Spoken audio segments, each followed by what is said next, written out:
Okay, good day everyone. Today we will talk about the sociocultural theory of Lev Vygotsky. So, objective. So, ito yung mga matututunan nyo sa report namin. Sino nga ba talaga si Lev Vygotsky at ano man naging contribution niya sa psychology. And later on, explain ng partner ko ang main ideas of sociocultural theory of cognitive development. And compare it in other learning theories such as Paget's. We also see how social interaction and culture influence learning and apply concepts like CPD and scaffolding in real life learning situation. And introduction. Who is Lev Vygotsky? Simonevich Vygotsky was a Russian psychologist who believed people learn best through interaction, language, and culture. His ideas still guide teachers and psychologists today. He was called the Mozart of psychology. Vygotsky was born on November 17 in Orsha, Belarus, grown up in Gomel.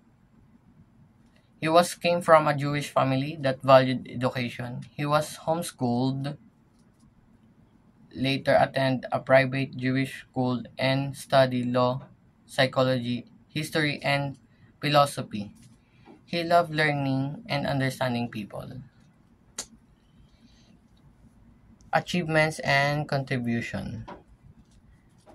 Vygotsky created a socio-cultural theory, CPD, and the more knowledgeable other. It also called MKO. Yes. He was inspired teaching style like scaffolding and group learning show how language and cultural shape development. Challenges and struggles. Vygotsky faced many struggles. He was often sick and died at the age of 37 from tuberculosis. His work were banned in Russia and only become famous after his death. Despite of this, keep working hard and teacher and researchers. Legacy and influence. His idea changed how teachers see learning as social and cultural process. Concept like CPD, scaffolding, and MKO na yun na sabi ko kanina are still used in classroom today. And his theories inspired interactive and student-centered learning. He influenced education and psychology around the world. Even today, his idea remain a foundation of modern teaching and child development. Salamat partner sa pagpapaliwanag tungkol kay Lev Vygotsky. So for this slide, pag-uusapan natin ang sociocultural theory ni Lev Vygotsky. Sabi ni Vygotsky, learning doesn't happen alone. Natututo tayo through social at cultural interactions. Ibig sabihin, habang nakikipag-usap o nakikipag-collaborate tayo sa ibang tao, doon na-develop ang ating pag-iisip at understanding. Ang knowledge daw ay napapasa from generation to generation through social contact and language. Kaya malaki ang role ng environment at culture sa paraan ng ating pagkatuto.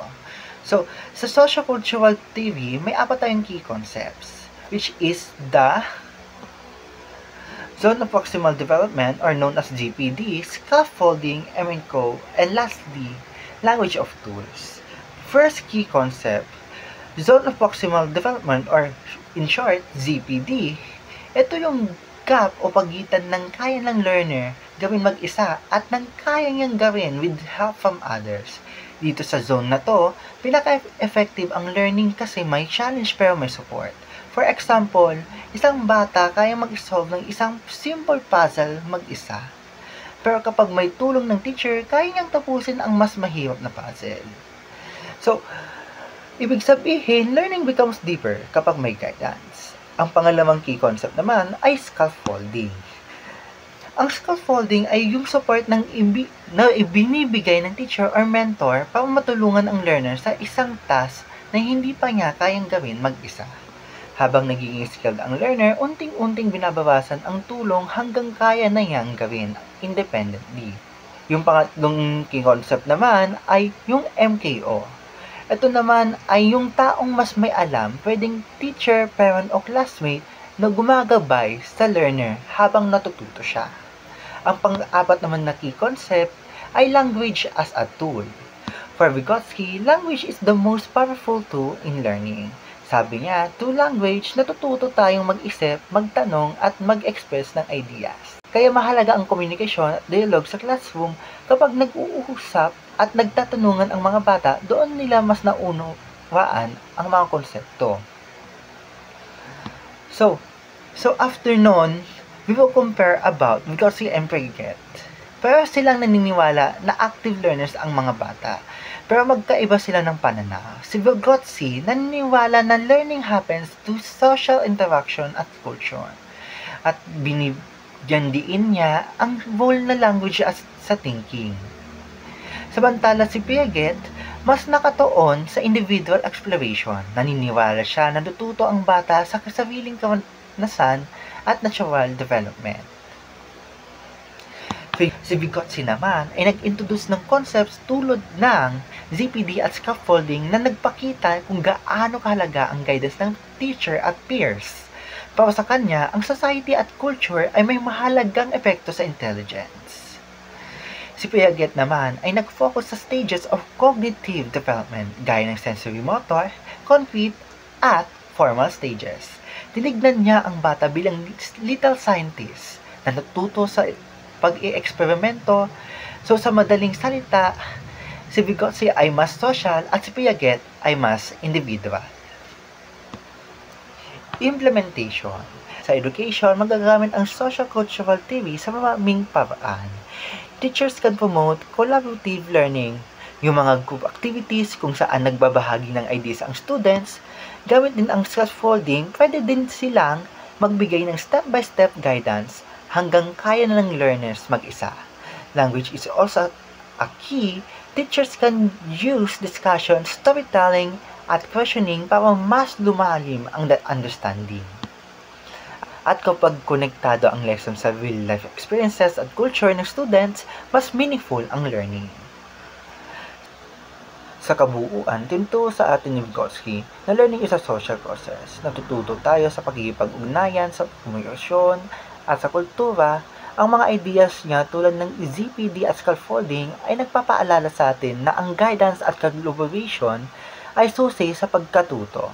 Hanggang ngayon, inspiration pa rin ang mga teachings ni Vygotsky sa mga teachers para gumawa ng interactive at supportive classrooms kung saan sabay-sabay tayong natututo at lumago. That's all everyone, and thank you for watching. Sana may natutunan po kayo.